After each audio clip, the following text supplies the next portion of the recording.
Mais c'est quoi encore ce bordel au Barça? 6 mois seulement après son arrivée, pour 55 millions d'euros, le Barça galère à inscrire Dani Olmo. Une nouvelle affaire pour les Blaugrana qui sont sur un fil depuis maintenant quelques années. Embêté par les problèmes de budget et le fair play financier de la Liga, Laporta est obligé de vendre des parts du club pour faire rentrer de l'argent. Et on est presque à penser qu'il va devoir faire Squid Game pour gagner des sous. Mais si beaucoup pensent que le Barça est complètement fauché, c'est en fait beaucoup plus complexe que ça. On va simplifier ça ensemble, mais avant, dis-moi en commentaire ce que tu penses de la situation du Barça. Bon, les fans du Barça dans les commentaires vont sûrement expliquer la situation très simplement. Javier Tebas, le président de la Liga, est un madrilène reconnu. Et c'est vrai qu'il a déjà avoué être fan du Real Madrid. Alors d'accord, c'est honteux pour un président de ligue, mais les problèmes du Barça ne se résument pas à ça. En 2013, le championnat espagnol a instauré un fair play financier visant à réguler les dépenses de ses clubs. Tous les ans, la Liga calcule la somme maximale que les clubs peuvent dépenser pour le salaire de ses joueurs en se basant sur le budget global. Et dit comme ça, la règle semble assez simple à respecter. Le problème maintenant, c'est que les clubs sont obligés de se plier au 1+1. C'est-à-dire qu'ils ne peuvent dépenser que ce qu'ils gagnent sur la saison. Pour chaque euro alloué au salaire des joueurs, 1 euro doit être généré ailleurs. Et même si le Barça avait 500 millions d'euros en poche, ils ne peuvent en fait dépenser que leurs bénéfices. Et c'est la raison pour laquelle le club catalan se retrouve obligé d'activer des leviers financiers en vendant des parts du club pour faire grossir ses bénéfices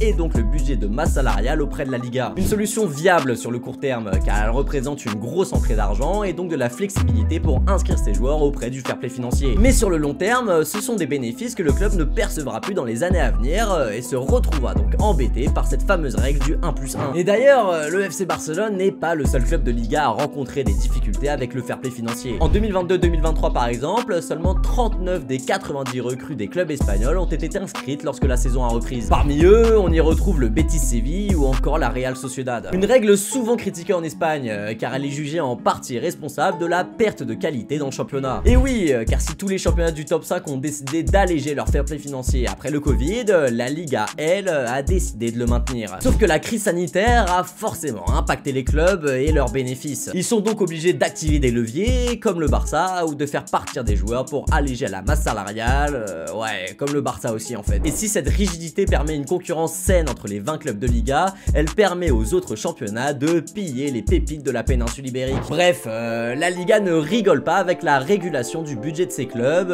et on peut trouver ça critiquable. Mais le FC Barcelone et Joan Laporta connaissaient les risques au moment de recruter Dani Olmo. Si le problème n'est pas forcément financier, puisque le club a réussi à débourser 55 millions d'euros pour s'attirer les services du joueur de Leipzig, on peut tout de même pointer un certain manque de planification. Inscrit grâce à la blessure de longue durée de Christensen, qui a permis de libérer un salaire dans les comptes du fair play financier, le club a eu 5 mois pour réfléchir à une solution. Et finalement, c'est à la dernière minute que la direction Laporta s'est activée. Et l'image renvoyée au monde, mais aussi à ses propres joueurs, elle est regrettable. Parce que même si le Barça a réussi à régler cette situation, les futures cibles des Catalans vont réfléchir à 2 fois avant de signer dans le club. Et toi, qu'est-ce que tu penses de la situation du Barça? Est-ce que tu vois Laporta réussir à remonter la pente? Dis-le moi dans les commentaires. Et surtout, je te souhaite une excellente année.